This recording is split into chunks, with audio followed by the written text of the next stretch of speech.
क्या ध्यान को वैज्ञानिक तौर तरीके से नापा जा सकता है? अभी कोई इंस्ट्रूमेंट हैं ऐसे कुछ, ये ऐसे फ्यूचर में बन सकते हैं?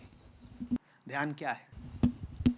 विचार शून्य, मतलब ध्यान में विचार शून्यता क्यों आ जाती है? कारण क्या है? मन अपने मूल स्थान पर बैठ जाता नहीं, ये सब तो बातें हैं, थोड़ा और जमीन पर आकर बताइए। ध्यान का मतलब है किसी ऐसे को ध्येय बनाना जो मन से बाहर का है, जिसका ना चिंतन हो सकता है, जिसका ना मनन हो सकता है, जिसका ना कथन हो सकता है, जिसका ना श्रवण हो सकता है, उसको ध्येय बनाया तो ध्यान है। और अगर संसार के भीतर ही किसी वस्तु को, विचार को, व्यक्ति को अगर ध्येय बना लिया तो उसको कह देते हैं एकाग्रता या धारणा।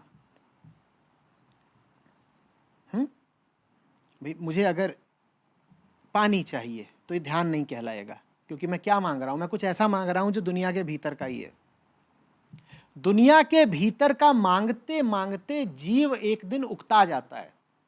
वो कहता है दुनिया के भीतर की जितनी चीजें थी वो मांगी ली, जो चीजें अभी तक नहीं मांगी हैं वो भी पुरानी मांगी हुई चीजों से ही संबंधित हैं। जब आज तक जितनी चीजें मांगी उनमें संतुष्टि नहीं मिली तो और जो बाकी चीजें हैं उनसे भी हमें कोई आशा बची नहीं है। अब हमें कुछ ऐसा चाहिए जो यहां का हो ही ना। यहां का तो जो कुछ भी है वो पीड़ा को बढ़ा ही जाता है। तब ध्यान की घटना घटती है। ध्यान का अर्थ है वो मांगना जो यहां का नहीं है।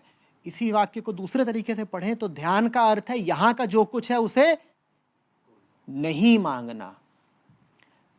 एक तरीके से ध्यान का अर्थ हुआ उसको मांगना जो पार का है, जो संसार से अतीत है, आगे का है, बियॉन्ड है। और उसी वाक्य को दूसरे तरीके से कहूं तो ध्यान का अर्थ है किसी ऐसी चीज को ध्येय न बनाना जो यहीं की है, क्योंकि अगर यहीं की है तो दे क्या देगी। अब हमने कहा कि विचार शून्यता क्यों आ जाती है ध्यान में? क्यों? दुनिया का अगर आप कुछ मांगे तो उसके लिए विचार चाहिए ना, प्राप्ति के लिए। दुनिया में अगर आपने कोई लक्ष्य बनाया, कोई कामना करी, तो उसे पाने के लिए विचार तो चाहिए ही चाहिए। विचार उपयोगी है। भाई आपको अगले 2 साल में 50 लाख रुपए कमाने हैं, बिना विचार के कमा लेंगे क्या? आपको घर खड़ा करना है या फैक्ट्री खड़ी करनी है, बिना विचार के कर लेंगे? बोलो। दुनिया का कोई छोटे से छोटा काम भी विचार के बिना सफल होता है। दुनिया में तो विचार की बहुत जरूरत है, बड़ा आवश्यक है। लेकिन जब दुनिया से आगे का कुछ मांगा तो विचार क्या करेगा? कुछ नहीं करेगा, जबरदस्ती का बोझ है। भाई आपको अगर अहमदाबाद के एक मोहल्ले से दूसरे मोहल्ले जाना है तो आपकी कार उपयोगी है। उपयोगी है कि नहीं है? कार विचार है। लेकिन अगर आपको चांद तक जाना है तो कार का क्या करेंगे? अब आप चांद तक जाने की कोशिश कर रहे हो और कार में बैठ के कोशिश कर रहे हो तो क्या होगा? बिल्कुल नहीं, और भी नहीं हो पाएगा। कार तो बोझ बन गई। सोचिए किसी ऐसे व्यक्ति के बारे में जो जीवन भर कार में चला हो और कार में बैठे बैठे उसने बहुत से लक्ष्य हासिल किए हो। जहां जाना है कार ने पहुंचाया है। अब उसे अगर चांद भी जाना है तो उसने कार को अपनी पीठ पर बांध लिया है।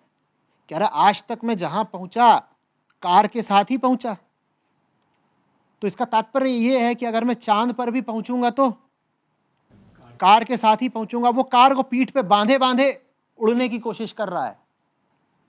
एक तो चांद पर पहुंचना वैसे ही मुश्किल, और उस पर तुमने अपनी पीठ पर बांध ली कार, अब तो और नहीं पहुंचोगे। इसलिए बेकार है विचार।